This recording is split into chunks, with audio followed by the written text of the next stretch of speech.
Hi and welcome back to Yoga Berry, your yoga for scoliosis community.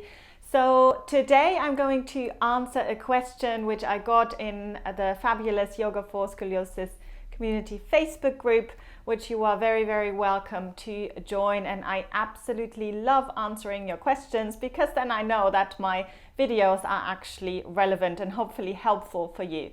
So this question has been about pain in the mid-back section, so kind of around the bra strap if you are a lady and wearing a bra, the bra strap area, which is where I personally sometimes get some pain as well. And very often if there is an S curve, it could have something to do with, that's where the part where the curve changes from a lumbar curve to a thoracic curve. So that is sometimes a very tricky area. Sometimes it has something to do with compression as well in the back. So just kind of notice what is happening in your body. So this practice is specifically for this area. It's also going to help your shoulder mobility. So you don't need any props for this practice, just your yoga mat and yourself. So join me on the mat.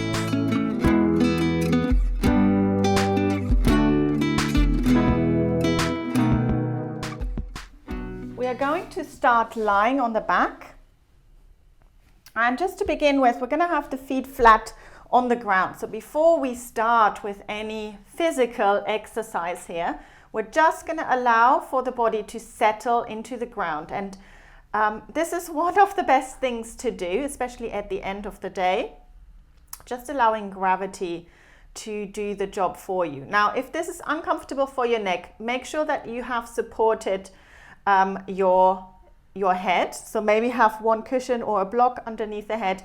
What is most important is that your chin can slightly drop and that you're feeling comfortable in this position, because we're going to be here for a while. So take a little bit of care of yourself, and I know you're doing this because you're watching this video, but make sure that you're really comfortable before we start the practice.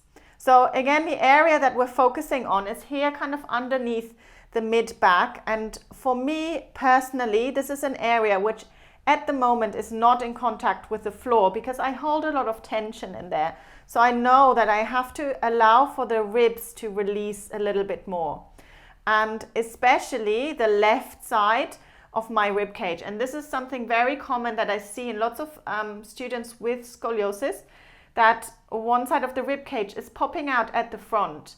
So if something is sticking out at the front, you can be quite certain that something is compressed at the back. So this is what you think about, and see if you can just for a few moments send your breath into this area. So wherever this might be for you. So for me, I know I'm focusing on the lower rib cage, especially on the left side.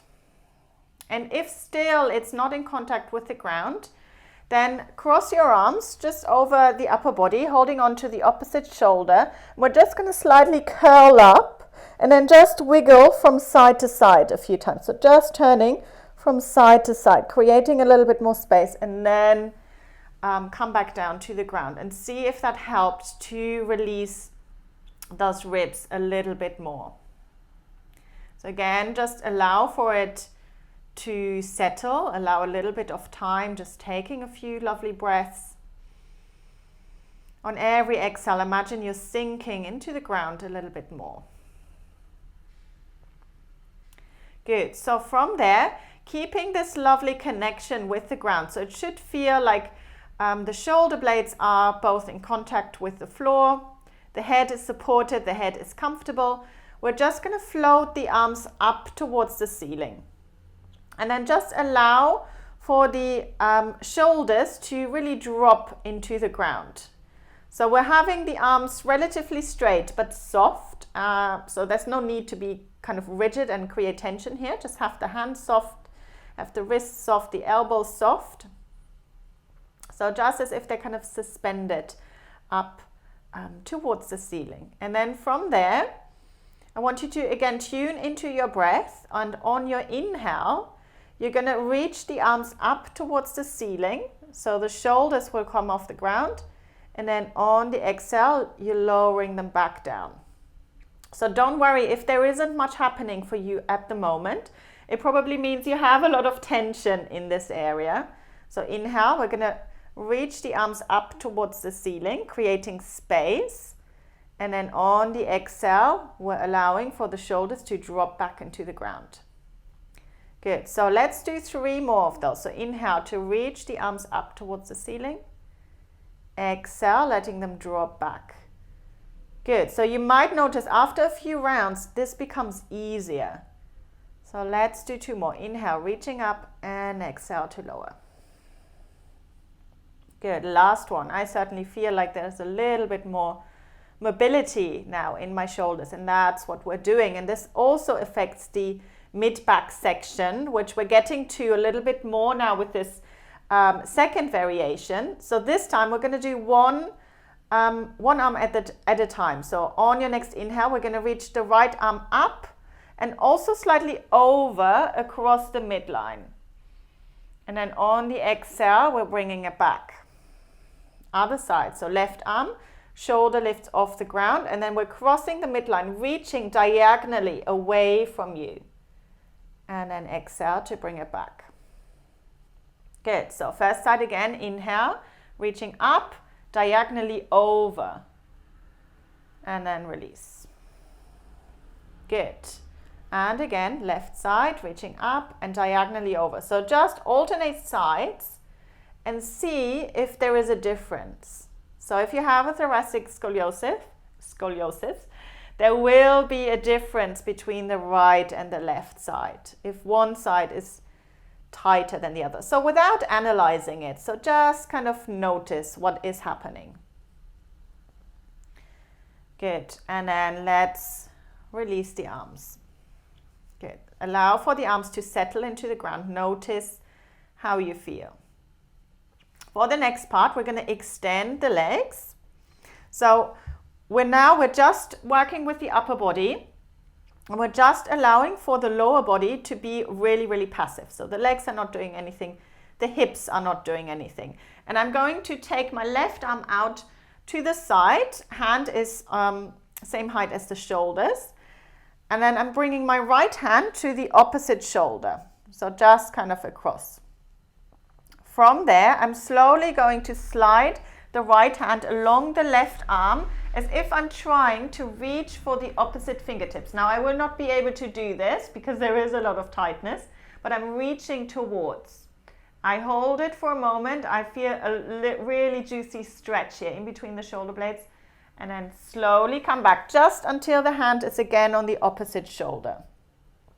So we're going to do this 3 times on each side. I'm staying with my left side. So I'm sliding the hand along the arm, trying to reach for the fingertips, maybe coming a little bit further here. Really enjoy that stretch. And then slowly as you can you release back. This is important. So make sure you don't do this too quickly because then there is not that much happening there.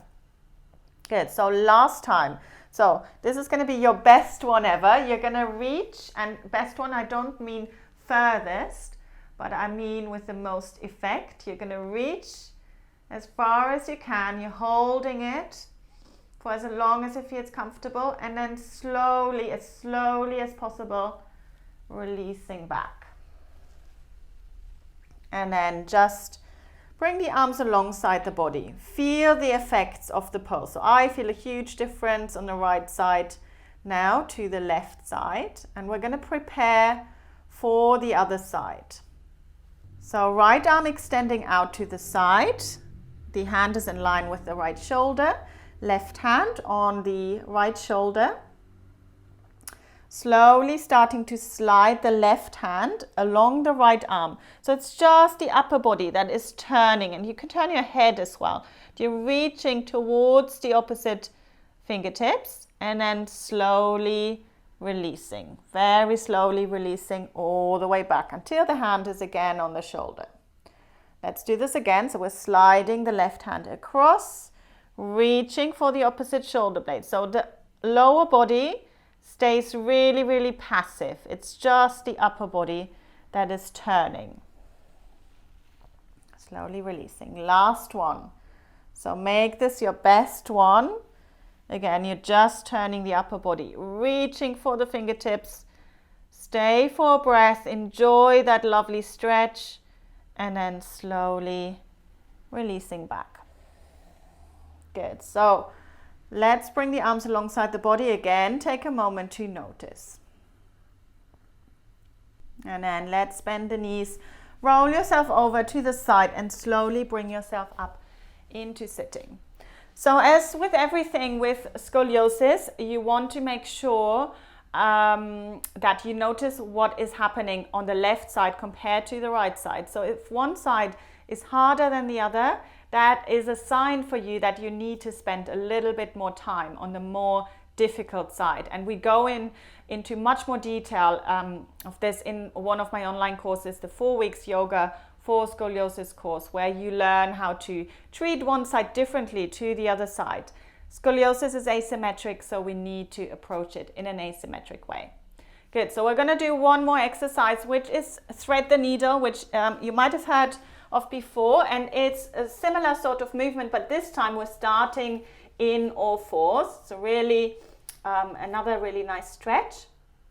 So from all fours, we're gonna bring the left arm underneath the right, and then I'm just resting on the side of my shoulder. So this is not for everyone. If this doesn't feel comfortable, if you can't get your shoulder down, then stay with the previous version, or you can bring a blanket underneath your shoulder as well to help yourself in the pose a little bit more.